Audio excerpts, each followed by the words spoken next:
আসসালামু আলাইকুম। আউযু বিল্লাহি মিনাশ শাইতানির রাজিম। বিসমিল্লাহির রহমানির রহিম।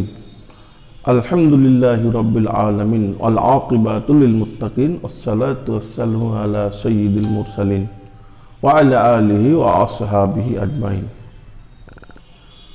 সুপ্রিয় শিক্ষার্থীবৃন্দ, তোমাদের শুভেচ্ছা জানিয়ে আমি আজকের পড়া শুরু করছি। আজকে তোমাদের পড়া পদার্থবিজ্ঞান প্রথম পত্র থেকে দ্বিতীয় অধ্যায় ভেক্টর।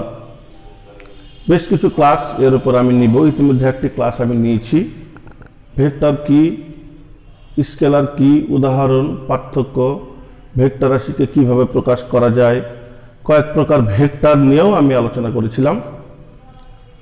আজকে আমরা কয়েকটি ভেক্টর নিয়ে কথা বলবো, গুরুত্বপূর্ণগুলো। তারপরে ভেক্টরের যোগ বিয়োগ নিয়ে আমরা কথা বলবো। প্রথমে আমি বলি যে তোমাদের বইপত্রে যতগুলো বিভিন্ন ভেক্টরের সংজ্ঞা আছে তার মধ্যে গুরুত্বপূর্ণ হলো একক ভেক্টর, যা গত ক্লাসে আমি পড়াইছি। আর বাকি আছে হলো অবস্থান ভেক্টর। এছাড়াও শূন্য ভেক্টর পড়াইছি, আরও কয়েকটা ভেক্টর পড়াইছি আমি আজকে অবস্থান ভেক্টর দিয়েই তোমাদের পড়া শুরু করব।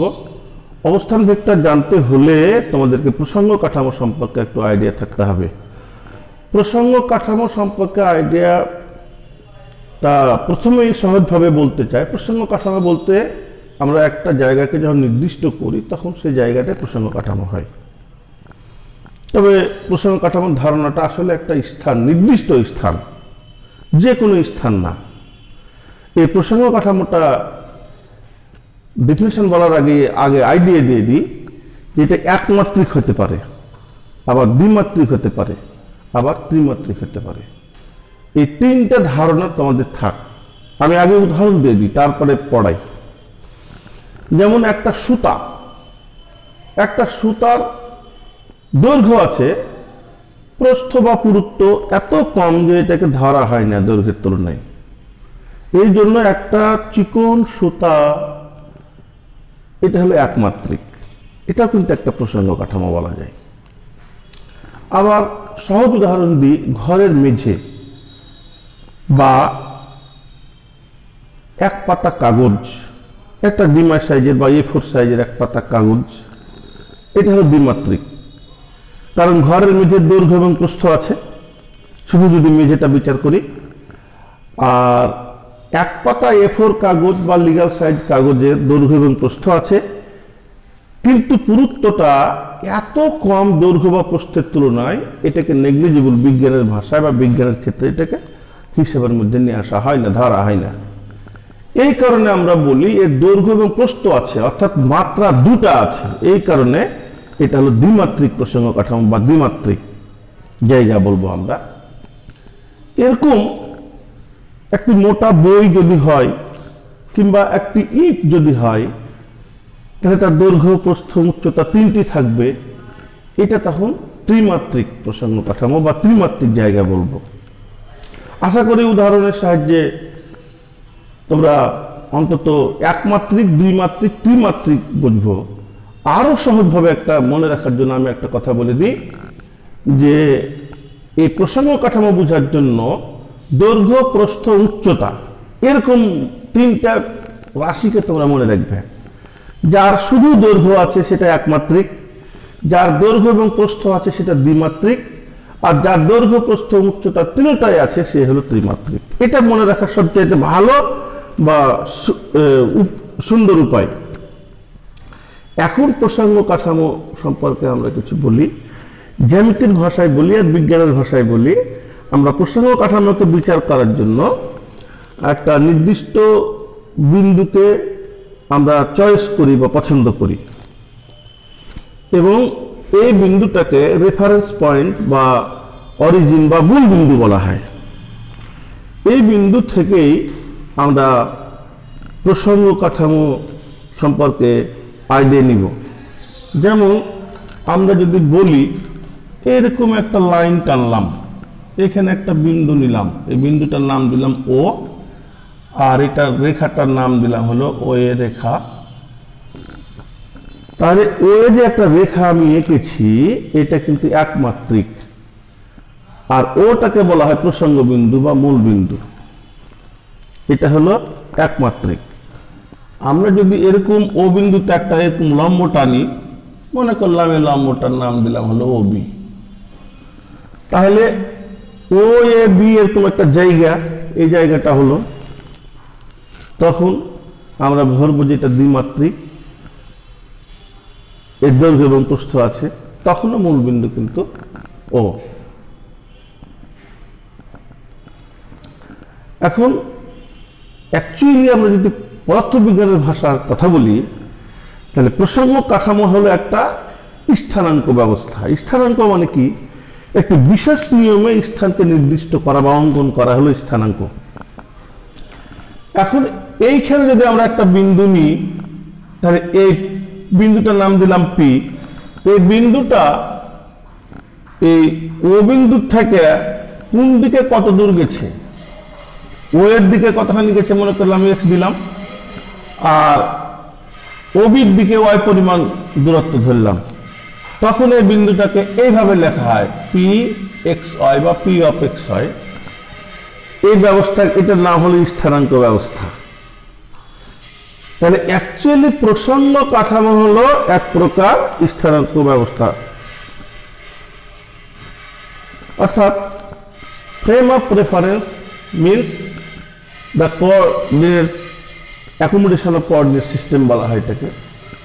তো এখন আমরা তাহলে দেখছি যে পি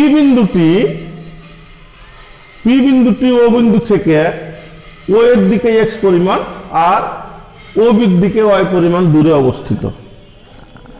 এটাও একটা প্রসঙ্গ কাঠামো এবং এটা দ্বিমাত্রিক প্রসঙ্গ কাঠামো। এরকম ভাবে যদি আমরা আরেকটা মাত্রা দিই, তাহলে অ্যাকচুয়ালি পি বিন্দু থেকে ব্ল্যাকবোর্ডের আউটার একটা রেখা টানতে হবে এই কলম বরাবর, তাহলে পি এক্স ওয়াই জেড তিনটা মাত্রা হবে। এটা আঁকা দেখা যাবে না, ত্রিমাত্রিক কখনো আঁকা দেখা যায় না, এটা বুঝে নিতে হয়। যেমন একটা ঘরের কর্নার যদি আমরা হিসাব করি, তাহলে বাম একদিক থেকে গেল একটা রেখা, আরেক দিক থেকে একটা রেখা গেল, আর নিচ থেকে আরেকটা রেখা গেল, যে এক বিন্দুতে মিলিত হলো, তাহলে এটা বোঝা যাবে। এরকম কিন্তু এটা একা বোঝা যাবে না, কারণ এইভাবে রেখা টানা যায় না। তখন আমরা এই রেখাটাকে এইদিকে এইভাবে টেনে দেখাই, এইভাবে টেনে দেখাই, এটাকে মনে করলাম জেড। তখন এই পি বিন্দুর স্থানাঙ্ক হয়ে যাবে পি এক্স ওয়াই জেড। অর্থাৎ এটাকে আমরা তখন যদি হিসাব করি, তাহলে বলতে হবে যে পি বিন্দুটি ও বিন্দু থেকে এক্স অক্ষের দিকে এক্স পরিমাণ, ওয়াই অক্ষের দিকে ওয়াই পরিমাণ এবং জেড অক্ষের দিকে জেড পরিমাণ দূরত্বে অবস্থিত। আমরা এখন বিন্দুগুলোর নাম চেঞ্জ করে দিয়ে এক্স ওয়াই জেড বা এক্স অক্ষ ওয়াই অক্ষ জেড অক্ষ বা ও এক্স অক্ষ ওয়াই অক্ষ ও জেড অক্ষ এরকম আমরা বিচার করব। তাহলে ত্রিমাত্রিক প্রসঙ্গ কাঠামোতে তাহলে তিনটা অক্ষ থাকে, অক্ষগুলোকে যথাক্রমে ও এক্স ও ওয়াই ও জেড দ্বারা প্রকাশ করা হয়। সংক্ষেপে আমরা এক্স অক্ষ ওয়াই অক্ষ এবং জেড অক্ষ বলি, এবং পি বিন্দুর স্থানাঙ্ক তখন হবে P of X Y Z. তাহলে প্রসঙ্গ কাঠামো হলো এক প্রকার স্থানাঙ্ক ব্যবস্থা, যার সাহায্যে কোনো স্থানকে নির্দিষ্ট করা হয়। অ্যাকচুয়ালি তিন প্রকারের প্রসঙ্গ কাঠামো আছে: একমাত্রিক প্রসঙ্গ কাঠামো, দ্বিমাত্রিক প্রসঙ্গ কাঠামো এবং ত্রিমাত্রিক প্রসঙ্গ কাঠামো। এখন আমরা যদি এই প্রসঙ্গ কাঠামো মূল বিন্দুর সাপেক্ষে যদি অন্য কোনো বিন্দুর অবস্থান নির্ণয় করতে চাই, তাহলে আমাদেরকে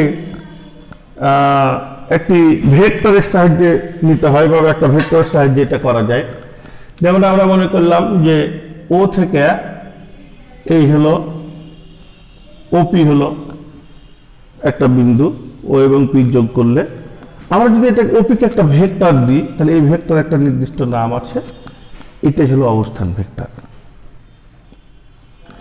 তাহলে আমরা ওপি ভেক্টরটা কোথায় পেয়েছি? প্রসঙ্গ কাঠামোতে পেয়েছি। এর মূল বিন্দু কোথায় আছে? প্রসঙ্গ কাঠামোর মূল বিন্দু যেখানে আছে সেখানে এর মূল বিন্দু আছে বা আদি বিন্দু আছে। আর শেষ বিন্দু কোথায় আছে? শীর্ষবিন্দু। আমি গত ক্লাসে বলেছিলাম যে a vector can be represented by a straight line, an arrowhead is given to that line at the end point, and that point is called crest, and initial point is called আদি বিন্দু বলি আমরা বা পাদবিন্দু বলি, যাই বলি না কেন।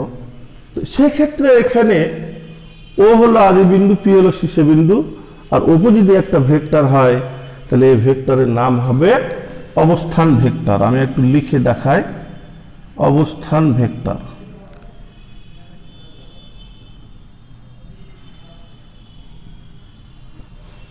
অবস্থান ভেক্টর। অবস্থান ভেক্টর কাকে বলে এখন আমরা বলবো।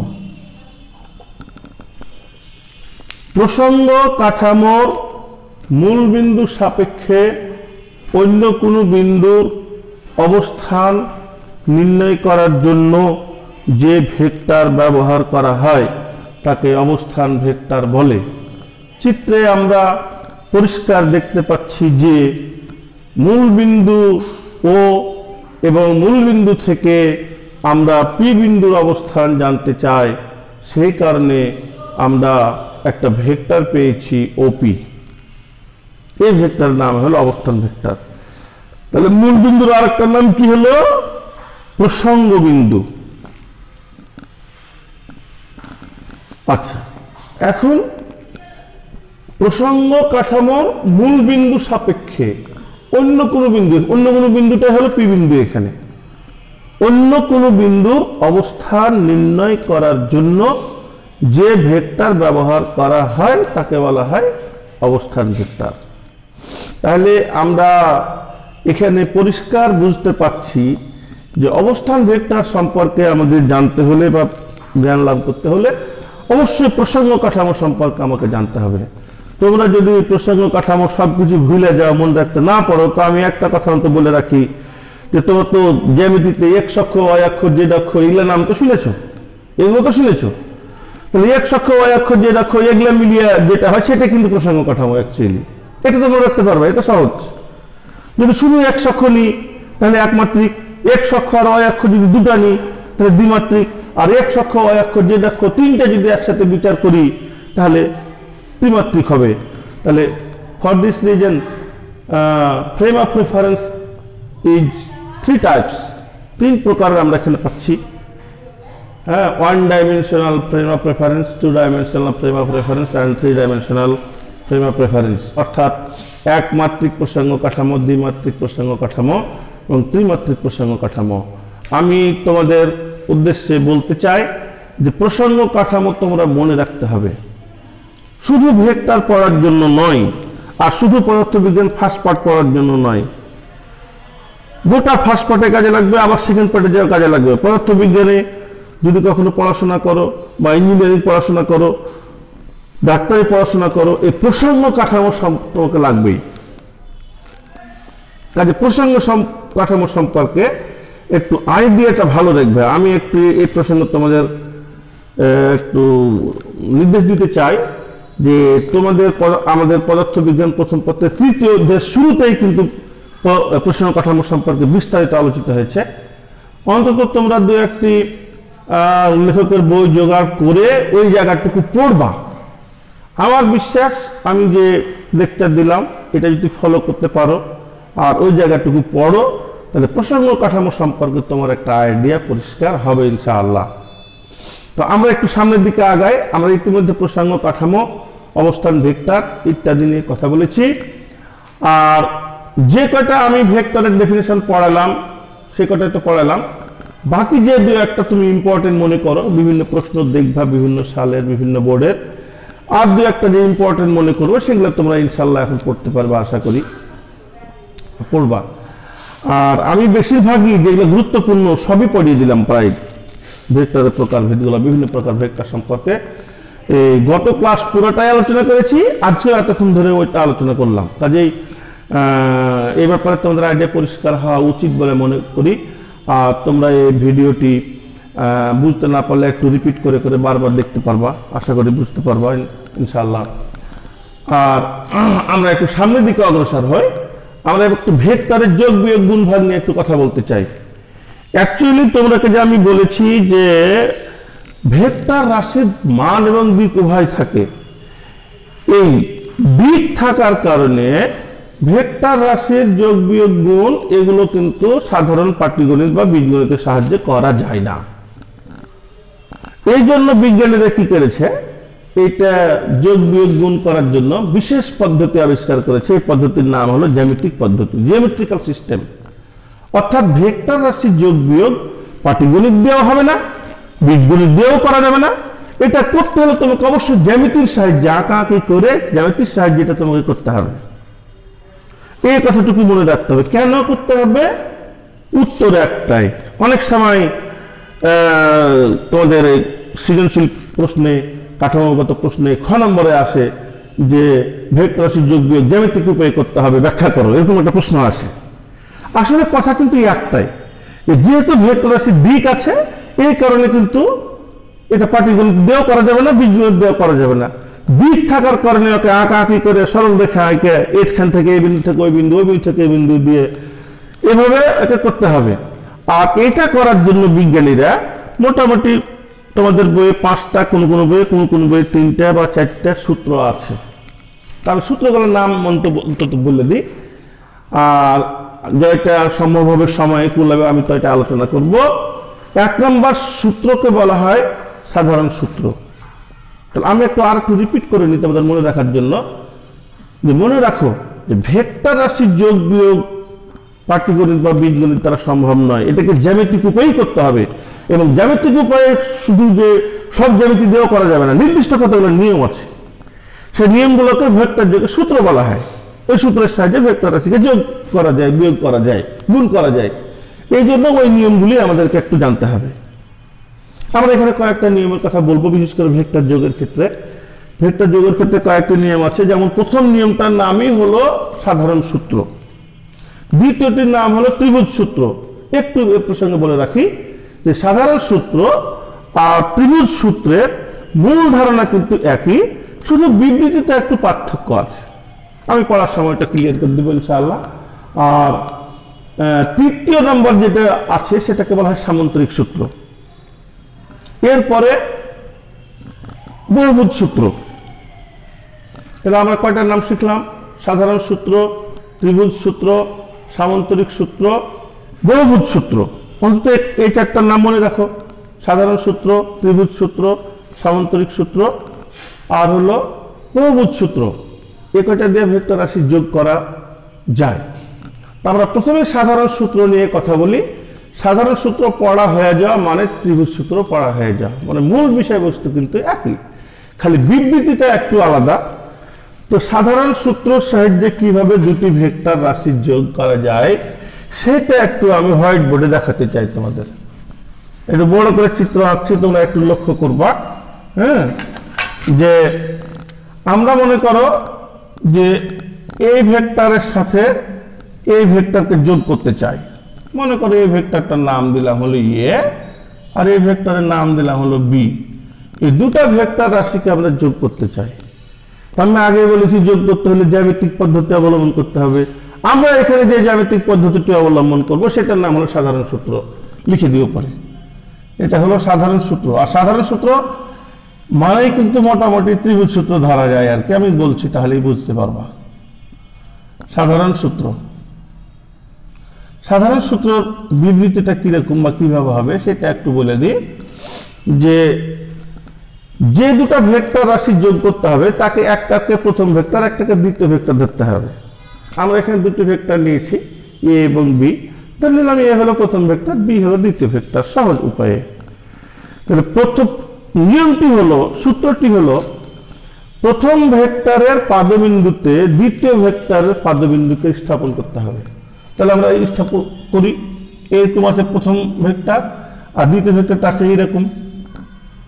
তাহলে আমরা স্থাপন করলাম, তাহলে নিশ্চয় তুমি বলবা এটা হলো এ ভেক্টর আর এটা হলো বি ভেক্টর, আর তাদের একই পাদবিন্দু হয়ে গেছে। এখন আমরা মনে করলাম যে ও পাদবিন্দু, তাহলে আমাদের প্রথম কাজ যেটা করলাম যে এ ভেক্টরের পাদবিন্দুতে বি ভেক্টরকে স্থাপন করলাম, মানে নিয়ে যে রেখে দিলাম এরকম ব্যাপারটা।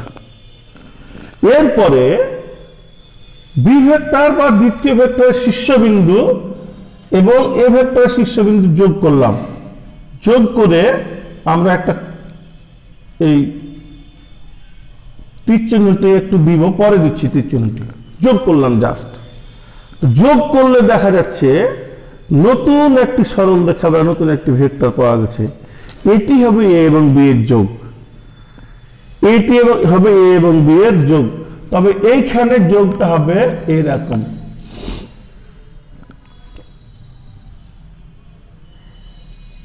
এই শীর্ষবিন্দু এটা হবে এরকম।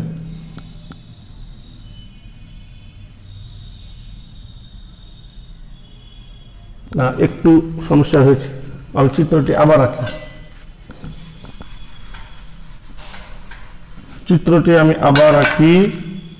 অ্যাকচুয়ালি হতো এটা হলো এ ভেক্টর আর এইটা হলো বি ভেক্টর।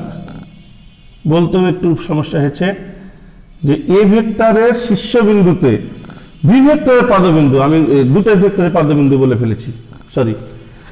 এ ভেক্টরের শীর্ষবিন্দুতে বি ভেক্টরের পাদবিন্দু অবস্থান স্থাপন করতে হবে, তারপরে বি ভেক্টরের শীর্ষবিন্দু থেকে এ ভেক্টরের পাদবিন্দু যোগ করতে হবে।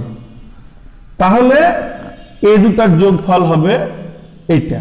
তাহলে এটা যদি আমরা এ লিখি আর এটা যদি বি লিখি তাহলে এটা হবে সি, এবং এটা গাণিতিক আকারে এইভাবে লেখা হয় A vector A plus vector B equal to হলো ভেক্টর সি। তার মানে ভেক্টরের সাথে ভেক্টর যোগ করলে ভেক্টরই পাওয়া যায়, এটা পাওয়া যাচ্ছে। তাহলে আমি এবার আমার প্রথম থেকে বলে দিই যে দুটি ভেক্টর যখন আমরা যোগ করব তখন প্রথম দ্বিতীয় বিচার করে নিব। আমরা এখানে এ ভেক্টরকে প্রথম, বি ভেক্টরকে দ্বিতীয় ধরলাম। তো আমাদের যে কাজটা করতে হবে, এ ভেক্টরের শীর্ষবিন্দুতে বি ভেক্টরের পাদবিন্দু স্থাপন করতে হবে। অর্থাৎ এ ভেক্টরের শীর্ষবিন্দুতে বি ভেক্টরের পাদবিন্দু স্থাপন করলাম, তারপরে বি ভেক্টরের শীর্ষবিন্দু আর এ ভেক্টরের পাদবিন্দু যোগ করলাম। তাহলে যে নতুন ভেক্টর পাওয়া গেল বিপরীত ক্রমে অবশ্য, সেটা হবে তোমার সি ভেক্টর অর্থাৎ যোগ। আর এটি কিন্তু আসলে অ্যাকচুয়ালি ত্রিভুজ সূত্র। আমরা নিয়ম মানতে যে অটোমেটিক একটা ত্রিভুজ কিন্তু পেয়ে গেছি, নিয়ম মানতে যে অটোমেটিক একটা ত্রিভুজ কিন্তু আমরা পেয়ে গেছি। তাহলে এখানে একটা দেখা যাচ্ছে যে আমরা যদি নাম দিই পি কিউ আর, এটা কিন্তু একটা ত্রিভুজ হয়ে গেছে, এবং ত্রিভুজ হয়ে গেছে। এবং মজার ব্যাপার হলো দেখা গেছে যে এই পি কিউটা হলো একটা ভেক্টর, যে ভেক্টর বলছি নাম এ, আবার কিউ আর একটা ভেক্টর, আবার পি আর ভেক্টর। এই ভেক্টর পি আর কে কিন্তু আর ভেক্টর বলা যাবে না, এটা একটু খেয়াল রাখতে হবে, ক্রম মনে রাখতে হবে। এই জন্য বিবৃতিটা তো সাধারণ সূত্র দিলাম, এবার ত্রিভুজ সূত্রের বিবৃতিটা শুনো, তাহলে তোমাদের পরিষ্কার হয়ে যাবে। কিরকম? যে ত্রিভুজ আশা করি সবাই চিনো, যে কোনো একটি ত্রিভুজের দুইটি সন্নিহিত বাহু বরাবর দুইটি ভেক্টরকে যদি মানে এবং দিকে প্রকাশ করা হয় একই ক্রমে, তাহলে তৃতীয় বাহুটি বিপরীত ক্রমে তাদের লব্ধি বা যোগফল প্রকাশ করবে। এই ক্রমটা মনে রাখতে হবে। এখানে আমরা ক্রমটা কোন দিকে নিয়েছি? অ্যান্টি ক্লকওয়াইজ ক্রম নিয়েছি, মানে ঘড়ির কাঁটার বিপরীত দিকে। দেখো এটা এদিকে গেছে, এটা এদিকে গেছে, আর যোগফলটা কিন্তু তার বিপরীত গেছে। যদি এদিকে চলে যেত তাহলে কিন্তু হতো না। তাহলে ত্রিভুজ সূত্রটা সাধারণ সূত্রের সাথে মিল হয়ে যাচ্ছে। কিন্তু করে দেখো যে কোনো ত্রিভুজের দুইটি সন্নিহিত বাহু বরাবর একই ক্রমে যদি দুটি ভেক্টরকে মানে এবং দিকে প্রকাশ করা হয়, তাহলে তৃতীয় বাহু বরাবর বিপরীত ক্রমে আমাদের লব্ধি বা ফলাফল বা যোগফল প্রকাশ করবে। তাহলে ক্রমটা মনে রাখতে হবে। ক্রমটা কিরকম মনে রাখতে হবে? যে দুটো হবে একই ক্রমে, যে দুটাকে যোগ করতে হবে সে দুটো একই ক্রমে থাকবে, হয় ঘড়ির কাঁটার দিকে ঘুরবে আর না হয় ঘড়ির কাঁটার বিপরীত দিকে ঘুরবে। এই ক্রমটা মনে রাখতে হবে। তাহলে যদি দুইটা ভেক্টর ঘড়ির কাঁটার বিপরীত দিকে ঘুরে, তাহলে যোগফলটা ঘুরবে ঘড়ির কাঁটার দিকে, তীক্ষ্ণটা তার বিপরীত দিকে হবে। তাহলে আমরা আরেকটা ত্রিভুজ এঁকে দেখাতে পারি, আরেকটা ত্রিভুজ এঁকে দেখাই, তাহলে বিষয়টা আরো পরিষ্কার হবে। তিনটা ভেক্টরকে আমরা মনে করলাম যে এ বি সি একটি ত্রিভুজ, এই ত্রিভুজের বিসি মনে করে একটা বিসি বরাবর একটা ভেক্টর দিলাম, এটার নাম হলো পি, আর সি এ বরাবর একটা ভেক্টর একই ক্রমে দিলাম, এটার নাম মনে করো কিউ। তাহলে বি এ বরাবর একটা ভেক্টর হবে আর, এটার নাম দিলাম হলো আর। তাহলে আমরা এটা এখানে কি লিখবো? বিসি ইকুয়াল টু হলো P, C A equal to হলো কিউ, আর বি এ ইকুয়াল টু হলো আর। এখানে বিসি ভেক্টরকে কোনো মতে সিবি ভেক্টর লেখা যাবে না। এই বিসি ভেক্টর মানে হলো এর দিক বি বিন্দু থেকে সি বিন্দুর দিকে বোঝায়, এই জন্য বিসি কে বিসি বলতে হবে, সিবি বলা যাবে না। সিবি বললে কিন্তু এর তীর চিহ্ন উল্টে যাবে, সি থেকে বি এর দিকে হয়ে যাবে। অনুভাবে এখানেও সি এ ভেক্টরকে এসি ভেক্টর বলা যাবে না, ভেক্টরের ক্ষেত্রে এরকম বলা যায় না। স্কেলারের ক্ষেত্রে বলা যাবে, এ বি বাহু যা বি এ বাহু তা, স্কেলারের ক্ষেত্রে হ্যাঁ এটা এরকম বলা যাবে, কিন্তু ভেক্টরের ক্ষেত্রে এরকম বলা যাবে না। যদি আমরা A B equal two B A লিখতে হয়, তাহলে একটা মাইনাস দিতে হবে। এই মাইনাস সাইনটা কি বুঝাবে? যে এ বি ডিরেকশন বা দিক যেদিকে আছে, বি এ তার উল্টা দিকে আছে।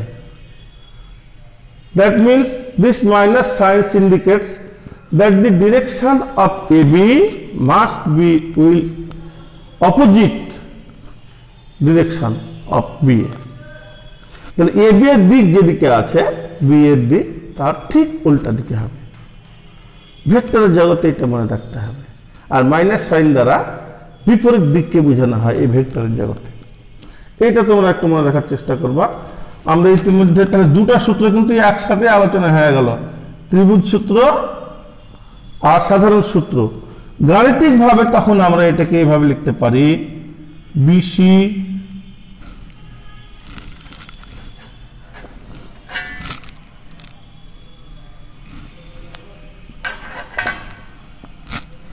বিসি যোগ হলো সি এ ইকুয়াল টু হলো বি এ।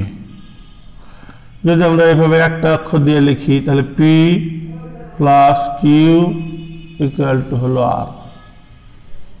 এই হলো ত্রিভুজ সূত্র বা সাধারণ সূত্র দিয়ে ভেক্টর রাশির যোগ।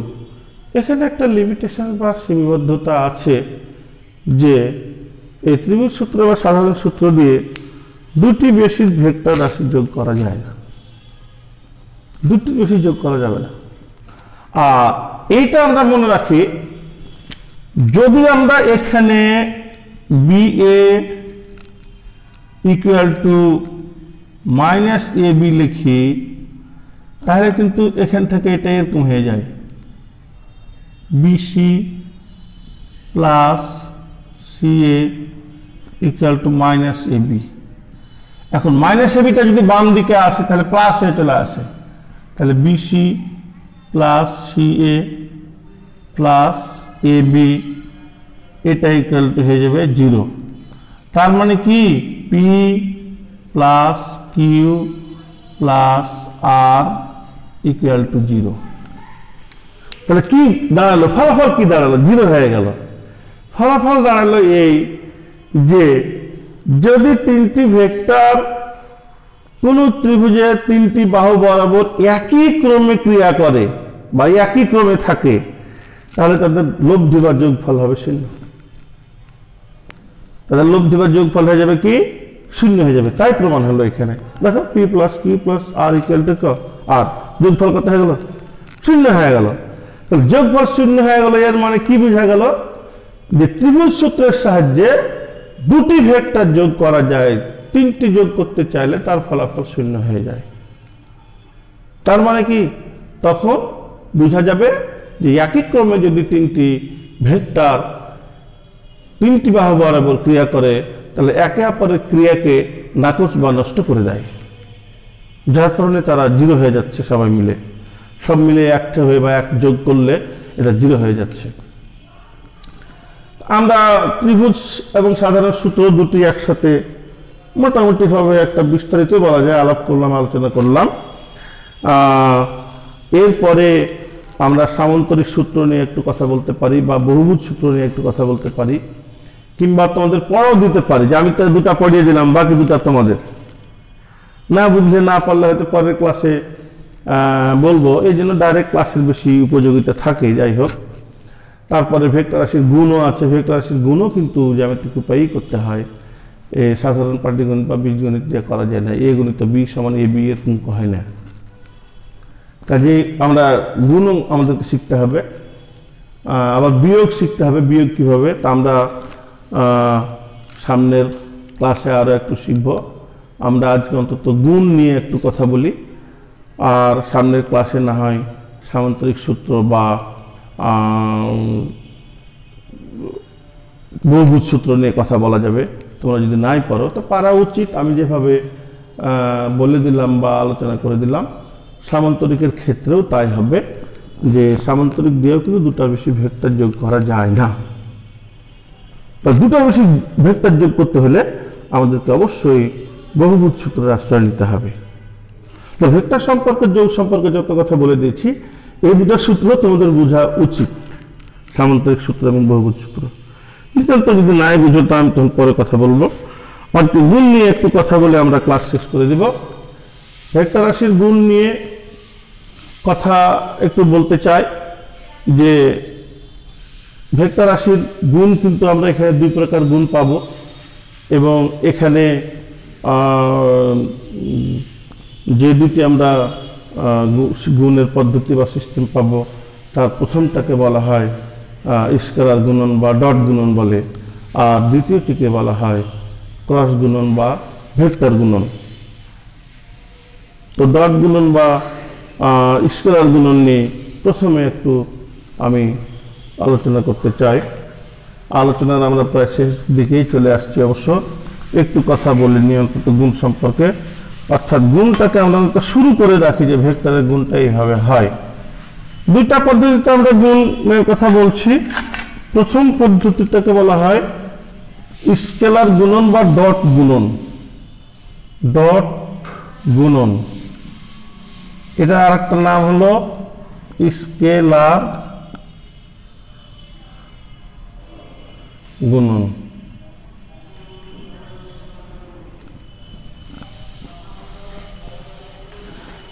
এর ডেফিনেশনটা থেকে কিন্তু এর ব্যাখ্যা পাওয়া যায়। এর ডেফিনেশনটা হলো এরকম যে দুইটি ভেক্টর রাশির গুণফল একটি স্কেলার রাশি হবে। এটা একটা পিকুলিয়ার বা মজার ব্যাপার যে দুটো ভেক্টর রাশি গুণ করবো কিন্তু ফলাফল গুণফল হবে স্কেলার রাশি, মানে চেহারায় পাল্টে যাবে, প্রপার্টি ধর্মে পাল্টে যাবে। ছিল ভেক্টর রাশি হয়ে যাবে স্কেলার রাশি। এই জন্য এই গুণফলটার নাম কিন্তু স্কেলার গুণন, কারণ যে ভেক্টর গুণ করবার পাবো স্কেলার, এই কারণে এর নাম কিন্তু স্কেলার গুণন। তাহলে আমরা কি বলছি? বলছি যে দুইটি ভেক্টর রাশির গুণ করলে যদি একটি স্কেলার রাশি পাওয়া যায় তাহলে এই ধরনের গুণনকে স্কেলার গুণন বা ডট গুণন বলে। তাহলে এমন একটি গুণ যে গুণের সাহায্যে প্রপার্টি চেঞ্জ হয়ে যাচ্ছে, ধর্ম চেঞ্জ হয়ে যাচ্ছে, ছিল ভেক্টর রাশি হয় ফলাফল হয়ে যাচ্ছে স্কেলার রাশি। এখন এটি কিভাবে হচ্ছে, কিভাবে হয়? বা আমরা তো জানি যে স্কেলার রাশি শুধু মান থাকে, দিক থাকে না। তাহলে দুটা ভেক্টর রাশি গুণ করলে একটা স্কেলার রাশি পাবো, মানে শুধু মান পাবো। তাহলে মানটা কত হবে? এই কত হবে এটাও ডেফিনেশনের মধ্যে আছে যে দুইটি ভেক্টর রাশির গুণফল হবে ভেক্টর রাশি দুটির মানের গুণফল এবং তাদের মধ্যবর্তী কোণের কোসাইনের গুণফলের সমান হবে। কিরকম আমরা একটু যদি চিত্র এঁকে দেখাই, এই এরকম একটা চিত্র আঁকি। let us consider A and B are two vectors acting on a point O and the angle between the A and B is theta. এটা যদি আমরা ধরি যে A এবং B দুটি ভেক্টর রাশি যা ও বিন্দুতে ক্রিয়া করছে, অর্থাৎ এ ভেক্টরের পাদবিন্দু এবং বি ভেক্টরের পাদবিন্দু একই বিন্দুতে অবস্থান করছে। ও বিন্দুতে অবস্থান করার ফলে ভেক্টর রাশি দুটির মধ্যে একটি কোণ উৎপন্ন হয়েছে। এই কোণটার নাম হলো থিটা। এখন ডেফিনেশন কি বলছে? আমি গত ক্লাসে বলেছিলাম যে একটা ভেক্টর রাশি হলো এরকম তীর চিহ্ন দিয়ে, আর যদি এটা স্কেলার হয়ে যায় তাহলে তীর চিহ্নের উভয় দিকে এরকম দুটো দাগ দিতে হয়, এটাকে মডুলাস ভ্যালু বলা হয়। কিংবা শুধু খালি খালি বললেও এটা স্কেলার বোঝায়, খালি বললেও স্কেলার বোঝা যায় এটা। হ্যাঁ, এখন কিভাবে হয় গুণফলটা দেখিয়ে আমি ক্লাস শেষ করব। দেখো গুণফলটা দেখায় গাণিতিক ভাবে। এটাকে এভাবে লেখা হয় A dot B is equal to A B cos theta. প্রথমে বলে নি এটাকে এ ডট বি পড়তে হবে। এ গুণন বি পড়ার কোনো নিয়ম নাই। ভেক্টরের জগতে এ গুণিত বি এ ধরনের কথা বলার নিয়ম নাই। কেউ যদি বলে আছে সেটা আলাদা কথা, আমি বলছি যে নাই, এটাকে এভাবেই বলতে হবে এ ডট বি। এই যে আমরা একটা ফোঁটা দিয়েছি, এই চিহ্নটার নাম হলো ডট। এই ডট চিহ্নটা ব্যবহার করা হয় তার জন্য কিন্তু এর নাম ডট গুণন হয়েছে। আর পাচ্ছি ফলাফল স্কেলার, তার জন্য এর নাম স্কেলার গুণন। তাহলে এর নাম ডট গুণন কেন হয়েছে, এর নাম স্কেলার গুণন কেন হয়েছে, তার ব্যাখ্যা কিন্তু এখানে এর মধ্যে আছে। বইপত্রে এত কথা লেখা থাকে না যদিও, এই জন্য আমরা ছাত্রছাত্রীদের ওইভাবে ডিরেকশনগুলো দিই যে একটা গুণনের নাম ডট গুণন কেন হলো। অ্যাকচুয়ালি এই ডট চিহ্নটা ব্যবহার করা হয় এটাকে প্রকাশ করার জন্য, তার জন্য এর নাম ডট গুণন। আর দুটা ভেক্টরকে গুণ করব কিন্তু ফলাফল পাবো স্কেলার, এই জন্য এটার নাম হলো স্কেলার গুণন। এখন আমি ইন্ডিভিজুয়ালি বলে দিই, আলাদাভাবে বলে দিই। এখানে এ হলো এ ভেক্টরের মান, আর বি হলো বি ভেক্টরের মান, আর থিটা হলো এ এবং বি এর মধ্যবর্তী কোণ। ওই যে ডেফিনেশনে বলছে যে দুটি ভেক্টর রাশির ডট গুণফলের মান রাশি দুটির মানের গুণফল এবং তাদের মধ্যবর্তী কোণের কোসাইনের গুণফলের সমান, যেটাকে আমরা কস থিটা বলি। আসলে এটা সঠিক উচ্চারণটা কোসাইন থিটা বলতে হয়, কিন্তু আমরা সংক্ষেপে কস থিটা বলে, এটা আমাদের একটা কাস্টম বা প্রথা হয়ে গেছে। তো আমি আজকের ক্লাস এই পর্যন্ত রাখছি। সামনের ক্লাসে আমি এই ডট গুণনটি আবার পুনরায় বলবো এবং ক্রস গুণনটি পড়া শুরু করব। সবাই তোমরা ভালো থাকো, সুন্দর থাকো, ক্লাসগুলি তোমরা বারবার দেখো। তোমাদের সবারই সুস্থতা এবং মঙ্গল কামনা করে আজকের ক্লাস এখানে সমাপ্ত করছি। আল্লাহ হাফিজ।